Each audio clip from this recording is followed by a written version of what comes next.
다윗은 왕으로 기름 부음을 받은 이후 많은 고난을 당했습니다. 다윗을 가장 힘들게 했던 사람은 사울왕이었습니다. 사울왕은 질투로 다윗을 박해하며 죽이려고 집요하게 추격했습니다. 다윗은 위기 속에서 하나님을 피난처로 삼았습니다. 그런데 문제는 주변 사람들이었습니다. 그들 중에는 참된 친구들도 있었고 다윗을 넘어뜨리려는 원수도 있었습니다.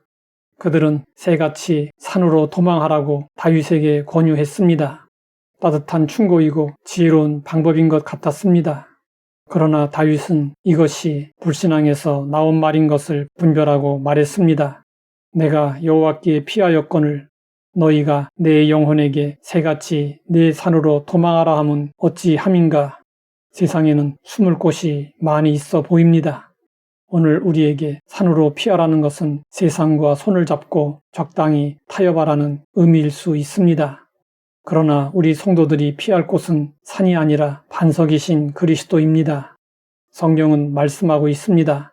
육신을 따르는 자는 육신의 일을, 영을 따르는 자는 영의 일을 생각하나니 육신의 생각은 사망이요 영의 생각은 생명과 평안이니라.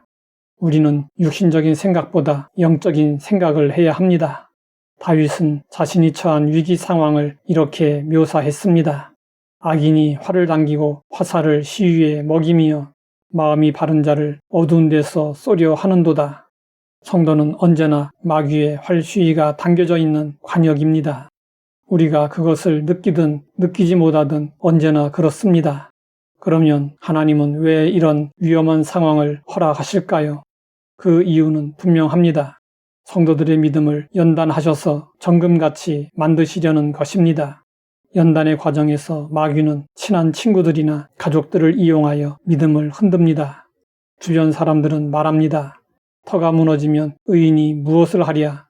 이런 말을 들으면 믿음이 흔들립니다. 사람이 위급 상황에 처하면 감정이 앞서 이성적으로 판단하지 못합니다. 그때는 누군가 나를 대신해서 내가 행할 바를 결정해주면 좋겠다는 생각을 하게 됩니다. 그러나 다윗은 위기 상황에서도 사람들에게 기대지 않고 오직 믿음으로 판단하고 행했습니다.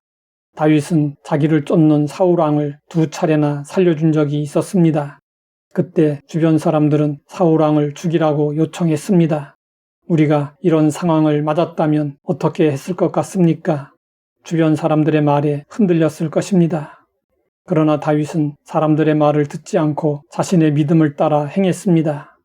하나님을 바라보며 하나님의 방법을 따랐습니다. 불신앙인들의 조롱과 비웃음 속에서도 다윗은 오직 하나님을 피난처로 삼고 삶의 터전으로 삼았습니다. 다윗이 이렇게 할 수 있었던 이유는 무엇이었을까요? 그것은 이런 믿음 때문이었습니다.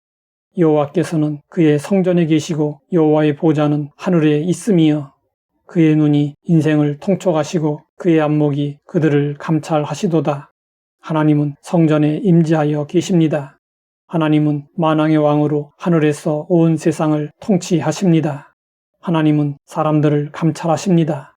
사람들을 그냥 물끄러미 바라보시는 것이 아니라 모든 것을 자세하고 정확하게 세세히 보시고 다 알고 계십니다. 이러한 하나님의 감찰은 악인에게는 두려움을 주겠지만 성도들은 하나님께서 보고 아신다는 사실로 인해 큰 위로를 받습니다. 하나님 앞에서 모든 악이 드러나고 심판받을 것이기 때문입니다. 하나님은 의인을 좋아하시고 악인은 미워하십니다. 이런 믿음으로 다윗은 눈을 들어 하나님만을 바라보았습니다. 오늘 우리도 심각한 어려움에 처해 있습니다. 우리에게 필요한 믿음은 위기 상황을 이겨낸 다윗의 믿음입니다. 사탄의 불화살이 쏟아지는 세상입니다. 오늘 우리는 무엇을 나의 방패와 피난처로 삼고 있습니까? 오늘의 세상을 보면 하나님이 이 세상 일에 도무지 관심이 없으신 것처럼 보입니다. 그럴지라도 하나님이 감찰하고 계신다고 정말로 믿고 계십니까? 하나님은 우리가 온전한 믿음의 사람이 되기를 원하십니다.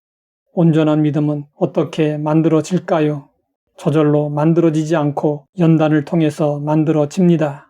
그러므로 우리 인생에 어떤 일이 닥치고 무슨 일이 일어날지라도 두려워하거나 낙심하지 말아야 합니다. 그 모든 일에는 우리 믿음을 연단하시고 우리를 온전한 믿음의 사람으로 만드시려는 하나님의 뜻이 있습니다. 형통함도 하나님의 은혜이지만 삶의 곤고함도 하나님의 은혜인 것을 잊지 말아야 합니다. 하나님 아버지, 다윗을 통해 위기 극복의 방법을 알게 하시니 감사합니다. 곤고함도 은혜인 줄 알고 감찰하시는 하나님을 바라보게 하옵소서. 예수님의 이름으로 기도드립니다.